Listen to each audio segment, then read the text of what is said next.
نہج البلاغہ کا خطبہ نمبر 65۔ پیغمبر اکرم حضرت محمد مصطفیٰ صلی اللہ علیہ وآلہ وسلم کی رحلت کے بعد جب ثقیفہ بنی سعد کی خبریں حضرت علی علیہ السلام تک پہنچیں تو آپ نے دریافت فرمایا کہ انصار کیا کہتے تھے۔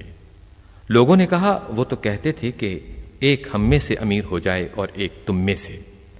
حضرت علی نے ارشاد فرمایا تم نے یہ دلیل کیوں نہ پیش کی کہ رسول اللہ صلی اللہ علیہ وآلہ وسلم نے وصیت فرمائی تھی کہ انصار میں جو اچھا ہو اس کے ساتھ اچھا برتاؤ کیا جائے اور جو برا ہو اس سے درگزر کیا جائے۔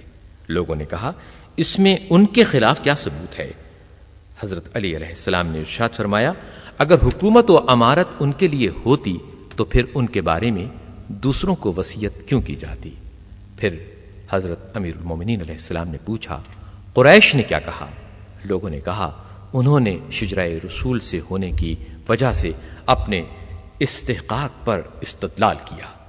تو حضرت علی علیہ السلام نے ارشاد فرمایا کہ انہوں نے شجرہ ایک ہونے سے تو استدلال کیا لیکن اس کے پھلوں کو ضائع و برباد کر دیا۔